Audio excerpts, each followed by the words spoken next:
everyone. Sorry, this one's a bit now noisy, isn't it? So I'm going to shout and just project my voice for you all.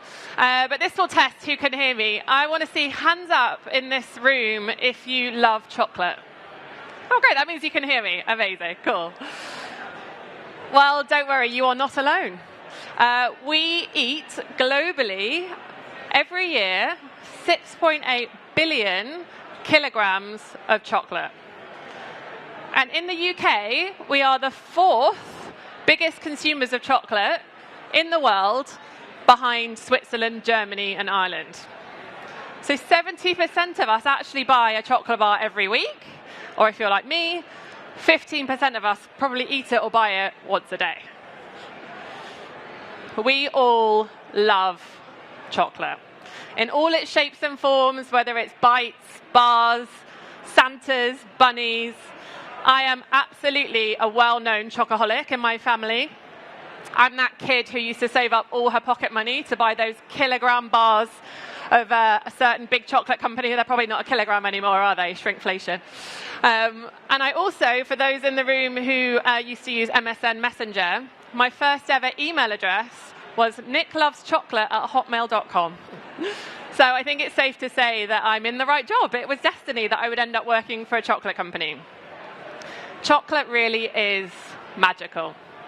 From that first delicious taste you get as a kid to now enjoying it as an adult, the way it melts in your mouth, the smooth texture, it's such a treat. But there actually is a bitter truth to the chocolate industry that most of us aren't aware of. And that is millions of cocoa farmers living way below the poverty line. And that leads to two things. One of them is widespread child labor, so 1.56 million children working illegally on cocoa farms. And the second is widespread deforestation. So 360,000 hectares of land, protected forests in Côte d'Ivoire have been deforested for cocoa production since the year 2000. So let's dig into that a little bit more. 60% of the world's cocoa comes from two small countries on the equator in West Africa, Ghana and Côte d'Ivoire. That's most of the world's cocoa. So if you think about any of the big chocolate brands that you probably know and love, they probably buy their cocoa from those two countries. There's 2.5 million cocoa farmers and their families living, working, farming cocoa there. And there's also 1.56 million children working illegally. And 95% of them are doing what's classed as hazardous labor. So that is carrying heavy sacks of cocoa bigger than themselves, using machetes, using dangerous pesticides, doing things that they shouldn't be doing because they should be at school. So that means 1 in 2 children in cocoa growing communities is doing illegal labor on cocoa farms. It's pretty shocking, right? Just so we can enjoy chocolate? I'm sure there's lots of parents in the audience. Can you imagine your kids having to work on cocoa farms because you have to use them on your farms to make money? You can't afford to send them to school. So why is it like that? If you look at this on the left, you've got Ghana and Côte d'Ivoire and 2.5 million cocoa farmers.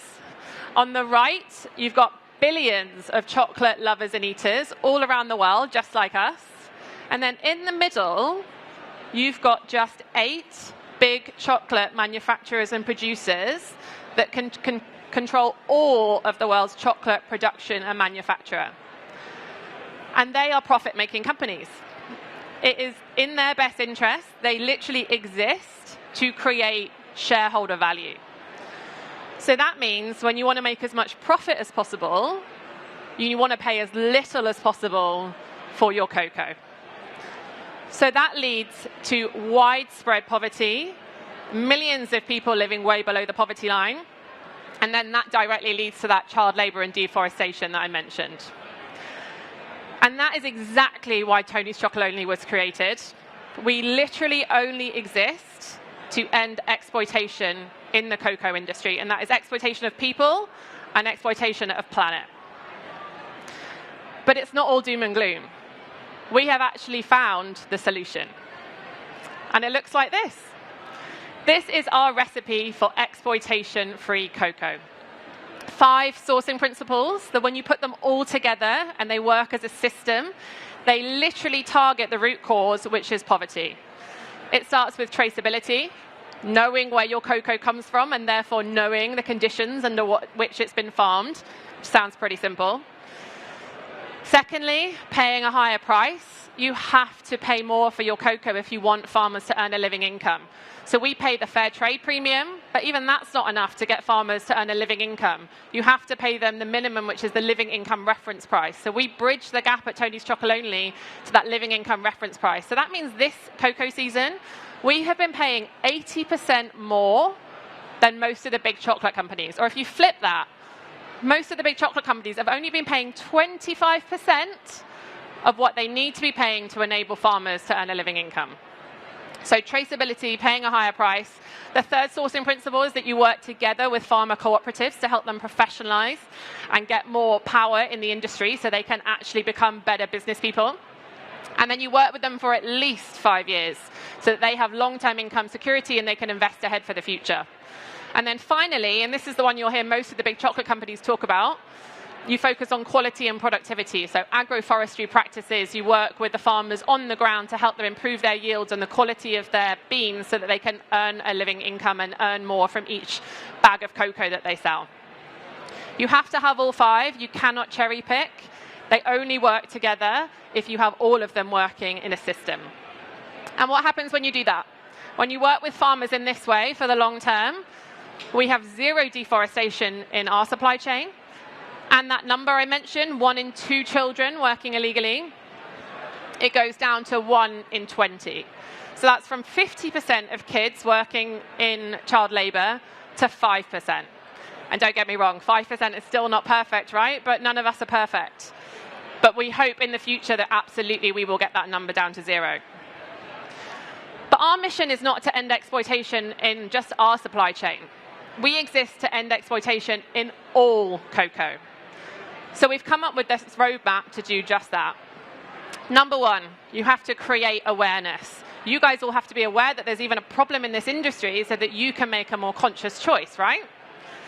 Secondly, we want to lead by example. We are literally proving and have the PwC-backed data to show you that when these sourcing principles are in place, you can have a successful chocolate brand that tastes amazing but does not exploit people or planet at the start of the supply chain. And now that we have the solution, we need to inspire other people in the industry to act. We want to inspire chocolate lovers to choose differently, inspire retailers to source differently, inspire governments to change legislation, and finally, we want to inspire the world's biggest chocolate companies and any company that buys cocoa from West Africa to change how they source, because that is the only way that we can change the entire industry together. And we actually give away our secret. Most companies would keep that, IP locked under lock and key. We don't. Our 5 sourcing principles are open source. You can access them through something called Tony's Open Chain, which is a separate organization to Tony's Chocolonely. And we will literally facilitate you and your company to onboard with our sourcing principles and source cocoa the way we do. And then you would be called a mission ally. And the great news is that 18 other brands and companies have become mission allies of Tony's Open Chain in the last, I think it's since 2018. So if you are a potential mission ally in the room, you can absolutely come and speak to us. You can join Ben & Jerry's, you can join Waitrose, who have just become the first British retailer to join our open chain and source cocoa the way we are. We would love to talk to you. By next year, the mission allies we have in our pipeline, we expect will be sourcing more cocoa from West Africa, according to Tony's 5 sourcing principles, than Tony's Chocolonely will. So the brand that started it all isn't going to be sourcing the most cocoa. The mission allies are. And that is how we actually create impact at scale in this industry. So I have told you a little bit about the problems in the chocolate industry and what Tony's Chocolonely is doing to fix them. But we're at a marketing conference, so I'll probably talk a bit about marketing for the next 10 minutes or so. So how does a small Dutch challenger brand go up against the big choco giants and disrupt this billion-dollar industry from within? Well, we certainly don't have the budgets that the big choco giants have, so we've definitely had to get more creative. And when I was reflecting over the last 5.5 years about how we've disrupted this industry so far, the success that we've had, we're now the 4th biggest chocolate bar brand in the UK, so we're bigger than Green and Black's after 5.5 years. What have been the enablers that have got us that success? And 3 kind of key things came to mind, so I'm just going to talk you through those. Number 1 is use your product to tell your story. I don't think enough brands do this. Enough grocery-led brands, retail FMCG brands. Your product, when you're a challenger brand and you've got no budget, is literally your advertising space. That wrapper is your biggest kind of livery that you've got out in the world to tell people why you're different and to shout at people from the shelves. We absolutely do that with our bars and all of our products. They are a huge asset to us to drive the brand offline. Our bright rainbow packaging literally jumps off the shelf in a sea of brown and purple. And hopefully some of you know this by now, but there is actually a reason of why our bar is this weird, annoying shape. It is unequally divided because the chocolate industry is unequally divided. If you're one of those weird people that shares this bar at home, you literally cannot share it equally. There will be an argument over who gets the corner piece and who gets the big Tony's piece or who gets the round button in the middle. It is literally a physical representation of the problems in the chocolate industry. So we've even used the shape of our bar to tell that story. We've also hidden a map of West Africa where we source the cocoa. You might not have known that one. And if you're one of those people who actually unwraps the whole Tony's bar before you eat it rather than just ripping it to shreds, you might have noticed that on the inside we've got our manifesto, or you'll learn something about our mission on the inside. So we're about to change all of these soon too. So next time, open up the bar, have a read, and learn a little bit more about our mission. Another way we use our product to tell our story is when we launch MPD. So some of you might recognize this, our advent calendar. It's become a little bit notorious now. A couple of years ago, we launched our very first advent calendar, and we had probably a 5-minute meeting between marketing and MPD at the time to say, how do we make an advent calendar unequally divided? How do we tell our story with this? And we thought, well, there's 25 chocolates. We'll just spread them unevenly. We'll have 2 in some windows, and then you'll have none in one of them. Little did we know that British people get very angry when there isn't a chocolate behind a window on their advent calendar. So we had, a small, tiny marketing team and customer service team at the end, at the time, answering hundreds of phone calls, thousands of emails, even more thousands of social media messages about people being so angry about their missing chocolate. But what that actually did was started a conversation. We took a couple of weeks as a very small team, and we replied to most people and had a conversation with them about why it was unequally divided. And I think at the end of it, about 95% of people were like, I get it. And then they knew more about our mission, and they told someone else, and they told someone else. So just by that product, we managed to create a load more mission and issue awareness. It's actually the most press I've ever had to date without a press release. And that wasn't even the plan. So number 1, we use our product to tell our story. Number 2 is partnerships. Building partnerships and nurturing relationships throughout our entire business is literally in our DNA. It is crucial to our success. Obviously, that starts first with the cocoa farmer partners and cooperatives that we work with. They are core to our sourcing principles and everything that we do. Another partnership that we nurture is those with our influencer friends. We call them serious friends. We have been working with some of the influencers that we still work with today for the last 5.5 years. We don't do it through agencies. We send them individual, personal messages on Instagram and email, and we've been nurturing those relationships for the last 5 years. So what does that lead to? When we launched our Easter egg this year, we sent out 120 gift boxes with the products to existing serious friends. 100% of them posted on their social channels, getting us a potential reach of over 13 million. I actually don't even know what we'd have had to spend with an agency to get that kind of reach from social gifting. It was truly because they feel that they are part of our brand and our success, and they want to support us and our mission. And brand partnerships. These are an incredible way to leverage another brand's audience to build your brand's awareness if you're a challenger brand. I feel like we really hit the sweet spot with this over the last 2 years with Glastonbury and Oxfam. If you didn't see it, we hid 5 pairs of tickets to Glastonbury Festival in 25,000 bespoke bars that were sold exclusively at Oxfam, so we were supporting our independent stockists. And safe to say, it went pretty nuts, especially when the resale was over and there was no other way. It was buy this or buy cheese to get tickets. This was a real sweet spot because Oxfam, Glastonbury, and us is such an amazing synergy. We got so much press reach in year 1, and then we got tons of social media, and particularly TikTok reach in year 2. And the team have just been at the festival, and they met the winners and shot a load of content and got a load of extra coverage from that.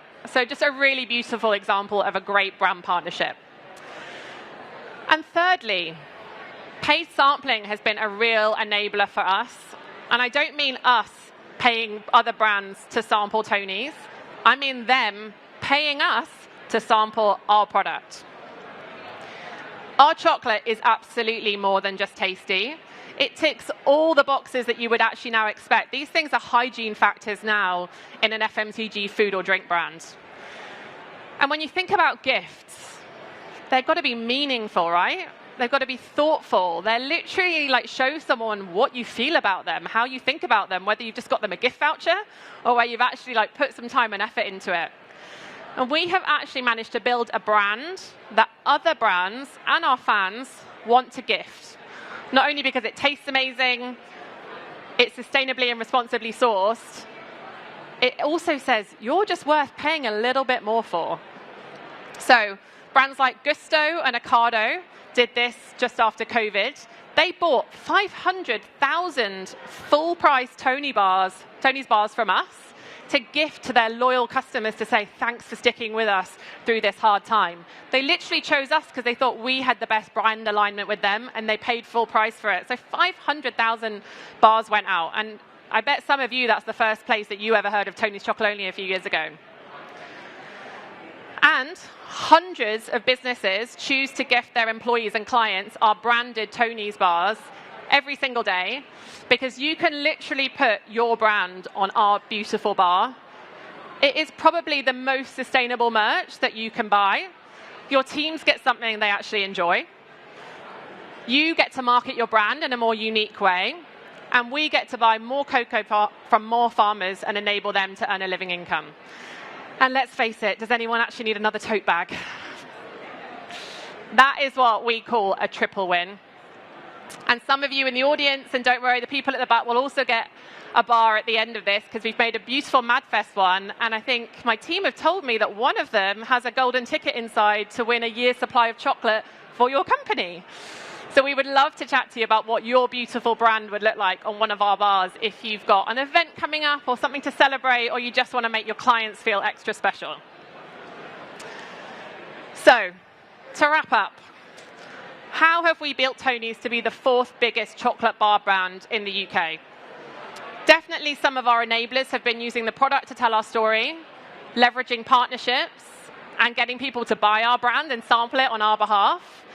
But ultimately, a lot of you guys will know if you're a challenger brand yourself, there is no playbook. We are just like you guys. We are building the runway as we fly the plane, and a lot of it is just test and learn and hope for the best. I hope that's been interesting. I just want to leave you with the main reason that we exist, as I mentioned earlier. This is our mission. Together, we will end exploitation in cocoa. And one final question for you guys. Are you in? Thank you.